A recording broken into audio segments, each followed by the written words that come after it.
যাদবপুরে দিনের পর দিন কর্তৃপক্ষ এক প্রকার প্রত্যক্ষ বা পরোক্ষভাবে এই যারা বাম অতিবাম শক্তিগুলো আছে তাদের বিরুদ্ধে কঠোর পদক্ষেপ নিতে পারছে না। যথেষ্ট সন্দিহান। মমতা বন্দ্যোপাধ্যায়ের সরকার অত্যন্ত সহনশীলতার সঙ্গে ছাত্র আন্দোলন ছাত্রছাত্রীদের সঙ্গে থাকে, কিন্তু সেইটার এই যে দিনের পর দিন সুযোগ নেওয়া হচ্ছে যে যাদবপুর বহুস্বর প্রগতিশীলতা এগুলোর কথা বলে, সেই যাদবপুরকে তো তাহলে এটা মেনে নিতে হবে যে যাদবপুরে যদি রাজনীতি হয় তাহলে রাজনীতির মধ্যে বাম শক্তিও থাকবে এবং অবাম শক্তিও থাকবে। সেই কথাটা তো আমাদের ধরে নিতে হবে যে রাইট উইংও থাকবে লেফট উইংও থাকবে। মনে করে যে যাদবপুর তাদের পিতার সম্পত্তি এবং সেখানে তারা দিনের পর দিন যথেচ্ছাচার করবে, কর্তৃপক্ষ কিছু করবে না, এক পক্ষ অধ্যাপক এবং এক পক্ষ ছাত্রছাত্রীদের চাপে, সেটা চলতে পারে। যাদবপুর মাথায় রাখতে হবে, যাদবপুরের এমএলএ কনস্টিটিউয়েন্সি তৃণমূলের, এমপি কনস্টিটিউয়েন্সি তৃণমূলের, কাউন্সিলর আমাদের এবং প্রশাসনে আমরা রয়েছি। এটা সেখানে ভাঙচুর করা হলো, এখনও সেই অফিস ঠিক করা যায়নি, এত নির্মমভাবে সেখানে ভাঙচুর চালানো হয়েছে। তাহলে যদি আজকে সিসিটিভি থাকতো পর্যাপ্ত পরিমাণে তাহলে এগুলো সব আইডেন্টিফাই করা যেত যে কারা করছে এটা। এবং যাদবপুর বিশ্ববিদ্যালয়ের তৃণমূল ছাত্র পরিষদের কোনো কর্মীকে যে হেনস্থা করা হবে না, নিগ্রহ করা হবে না, তার প্রাণনাশ করা হবে না এই গোটা ক্যাম্পাসে কোথাও, সেটা তো আমরা জানি না। সেটা সিসিটিভি যদি নাই থাকে, সিসিটিভির তো কাজই সিকিউরিটি প্রোভাইড করা। ছাত্র সংসদ নির্বাচন যে চাইব যাদবপুরে, এই ললেসনেস অবস্থায়, এই তাণ্ডবের পরিস্থিতিতে, এই গুন্ডামির পরিস্থিতিতে নির্বাচন হলে তো তৃণমূল ছাত্র পরিষদ বা অন্য কোনো অবামপন্থী মতাদর্শের লোকজন মারা পড়বে।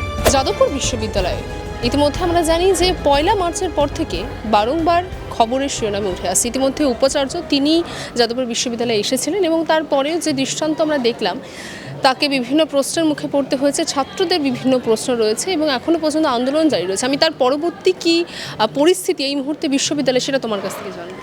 না, 1 তারিখ যখন মাননীয় মন্ত্রীকে জঘন্যভাবে হেনস্থা করা হচ্ছে তখন মাননীয় উপাচার্যও সেখানে উপস্থিত ছিলেন এবং আমার বিশ্বাস সেই বিশৃঙ্খলাতেই তিনিও কিন্তু অসুস্থ হয়ে পড়েন গুরুতরভাবে। এবং পরবর্তীকালে যখন তিনি আহত ছাত্রছাত্রীদের দেখতে যান হাসপাতালে, সেখানেও তাকে শারীরিকভাবে হেনস্থা করা হয়, যেটা অত্যন্ত দুর্ভাগ্যজনক। এবং তারপরে আমরা দেখি যে তিনি হাসপাতালে ভর্তি হন এবং একটা লম্বা সময়ের জন্য তিনি সেখানে ছিলেন। আমরা সকলেই চেয়েছি তার দ্রুত আরোগ্য কামনা এবং আমরা করেছি সকলে যে উনি আবার কাজে ফিরুক।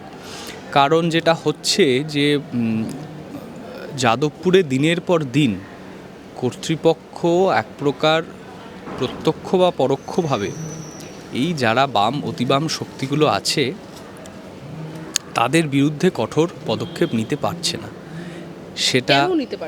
সেটা সেই প্রশ্নের উত্তর আমাদের কাছেও নেই। সেটা শুধুমাত্র এই ঘেরাও হওয়ার চাপে, হেনস্থা হওয়ার চাপে, নাকি এতে কর্তৃপক্ষেরও কোনো বৃহত্তর, বলতে দুর্ভাগ্যজনক হলেও চক্রান্ত রয়েছে, নাকি এক পক্ষের অধ্যাপক অধ্যাপিকারা কর্তৃপক্ষকে বারবার চাপ দিচ্ছে। এবং পার্মানেন্ট ভিসি যেহেতু নেই, সেহেতু এই একটা অ্যাডমিনিস্ট্রেটিভ যে কি বলবো একটা ভ্যাকিউম রয়েছে, সেটা সুযোগ নিয়ে দিনের পর দিন এরা যথেচ্ছাচার করছে। আমরা দেখলাম যে র্যাগিং ঘটনার পর সিসিটিভি লাগানো নিয়ে একটা উদ্যোগ নেওয়া হলো। পুরো সব জায়গায় সিসিটিভি লাগানো হলো না, 5টা গেটে লাগানো হলো, বাকি জায়গাগুলোয় লাগানো হলো না। কেন হলো না সেই উত্তর আমাদের কাছে নেই। কর্তৃপক্ষ কেন সিসিটিভিটা উদ্যোগ নিয়ে লাগালো না সেটা কর্তৃপক্ষ জানে। এবং উপাচার্য আবার করে যোগ দিয়েছেন কাজে। আমাদের তো আর কিছু বলার নেই, মানে আমাদের দাবি এইটুকুই যে সঠিক শিক্ষার পরিবেশ, সুস্থ গণতান্ত্রিক রাজনৈতিক পরিবেশ ইউনিভার্সিটিতে থাক এবং শুধুমাত্র বাম অতিবাম দলেরা তারাই যেন ইউনিভার্সিটি চালাবে এবং তারাই সব কিছু করবে। অন্য কোনো মতাদর্শের মানুষ, ছাত্রছাত্রী, অধ্যাপক অধ্যাপিকা বা অশিক্ষক কর্মচারী তারা যাদবপুরে কিছু করলেই তাদের ওপরেই বাম অতিবাম গুন্ডারা হামলা চালাবে।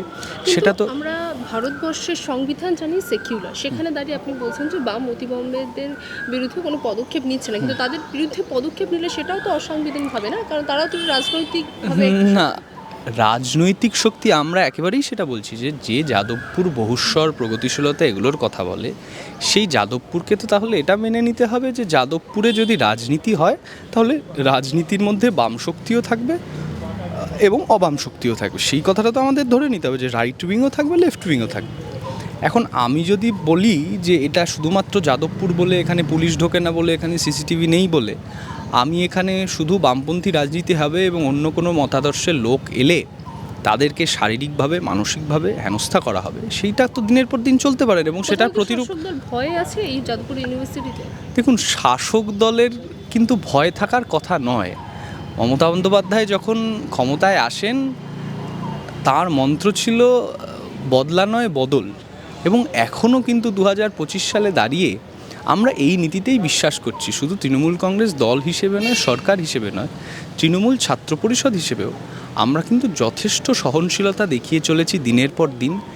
এবং দলনেত্রী মমতা বন্দ্যোপাধ্যায়, আমাদের অধিনায়ক অভিষেক বন্দ্যোপাধ্যায়, প্রত্যেকের মতাদর্শ এবং নীতি কিন্তু এটাই যে একটা সুস্থ সামাজিক গণতান্ত্রিক পরিবেশ থাকুক। যদি আমরা শাসক ইউপি বিহারের মতো শাসক দল হতাম তাহলে কিন্তু এই জিনিস কতটা বহুস্বর, কতটা প্রতিবাদ এখানে চালানো যেত।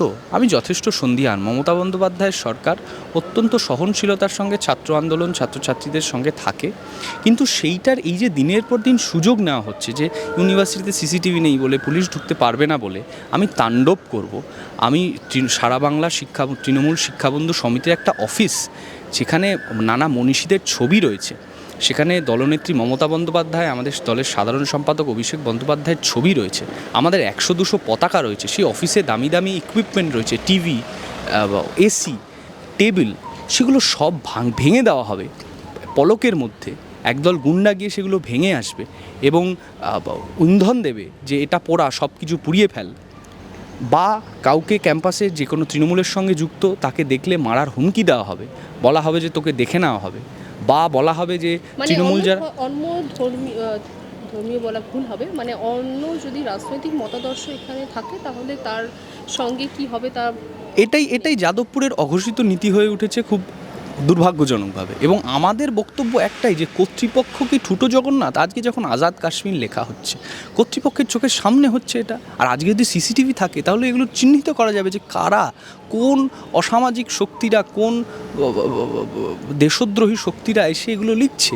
আজকে যে মাননীয় মন্ত্রীর গাড়িতে এরকম জঘন্যভাবে হামলা করা হলো, আজকে ওমপ্রকাশ মিশ্রের মতো সিনিয়র অধ্যাপককে এরমভাবে শারীরিক হেনস্থা করা হলো, আজকে সারা বাংলা শিক্ষাবন্ধুর তৃণমূল শিক্ষাবন্ধুর অফিস জ্বালিয়ে দেওয়া হলো, সেখানে ভাঙচুর করা হলো, এখনও সেই অফিস ঠিক করা যায়নি, এত নির্মমভাবে সেখানে ভাঙচুর চালানো হয়েছে।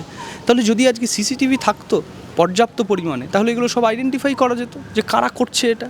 এবং তারা তো বারবার বলছে আমরা ছাত্র আন্দোলনের দাবিতে আন্দোলন। ছাত্র আন্দোলন তো গাড়ির ওপর উঠে, ছাত্র ভোটের জন্য যে ছাত্র ভোটের জন্য গণতান্ত্রিক আলোচনা হবে, সেটা তো গাড়ির ওপরে উঠে হবে না, আর সারা বাংলা শিক্ষাবন্ধুর অফিস জ্বালিয়ে সেই আগুনের সামনেও হবে না। আলোচনা, বৈঠক এগুলো তো ঘরে হয়, এগুলো তো সুস্থভাবে হয়, এগুলো মানুষের উপস্থিতিতে হয়, সেগুলো তো তাণ্ডব করে হয় না। আমি মন্ত্রীর গাড়ি ভাঙবো, আমি মন্ত্রীর গাড়ির ওপর উঠে তাণ্ডব করব, আমি অধ্যাপকদের নিগ্রহ করব, আমি হুমকি দেব, এইভাবে তো গণতান্ত্রিক বৈঠক হয় না। মাননীয় মন্ত্রী যখন 1 তারিখ অনুষ্ঠান চলছে বারংবার অনুরোধ করেছেন যে ছাত্র সংগঠন ডেপুটেশন দিতে চায় তারা যেন মন্ত্রীর সাথে এসে দেখা করে। এসএফআই নামক ছাত্র সংগঠনটি তারা এসে ডেপুটেশন দিয়েছে এবং তারপরেও তারা বাইরে গিয়ে ঝামেলা করেছে। এটাই তাদের হিপোক্রেসি, এটাই তাদের মানে রাজনৈতিক দ্বিচারিতা, যে তারা যে শুধুমাত্র ফুটেজ চায়। অন্যান্য ছাত্র সংগঠন, তিনি বেরিয়ে এসছেন, যখন বেরিয়ে এলেন প্রোগ্রাম থেকে তখন ভাতজোড় করে অনুরোধ করেছেন সকলকে যে ছাত্র সংগঠনরা বৈঠক করতে চায়, ছাত্র সংসদ নির্বাচন নিয়ে তারা বৈঠক করুক।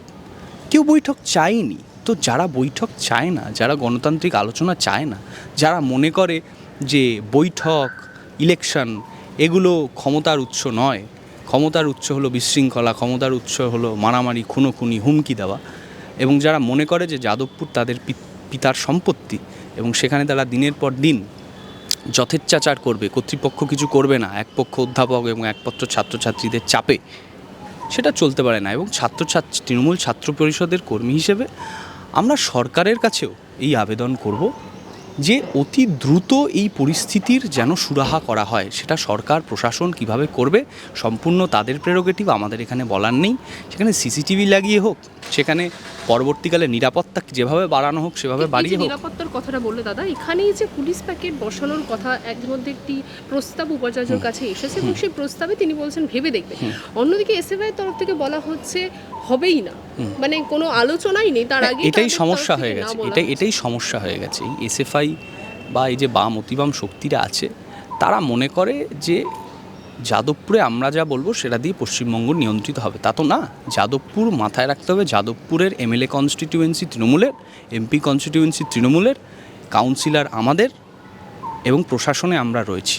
এটা তাদের ভেবে দেখা উচিত যে মমতা বন্দ্যোপাধ্যায় যদি বদলার রাজনীতিতে বিশ্বাস করতেন তাহলে কিন্তু 2 মিনিটে বদলে দেওয়া যেত যাদবপুর, কিন্তু সেটা কিন্তু হয়নি। আমরা বদলে বিশ্বাসী এবং আমরা চাই একটা বৃহত্তর বদল আসুক। সেখানে পুলিশের কথা যদি আজকে আমরাও শুনেছি যে একটি চিঠি লেখা হয়েছে কর্তৃপক্ষকে। এখন আমরা যে সমস্ত ছবি সেদিন প্রত্যক্ষভাবে দেখেছি যে আগুনে অফিস জ্বালিয়ে দেওয়া হচ্ছে, হুমকি দেওয়া হচ্ছে, অধ্যাপকদের নিগ্রহ করা হচ্ছে, স্বয়ং মন্ত্রীর প্রাণনাশের হুমকি পর্যন্ত ছিল এবং আমাদের তৃণমূল ছাত্র পরিষদকে প্রাণনাশের হুমকি দেওয়া হয়েছে।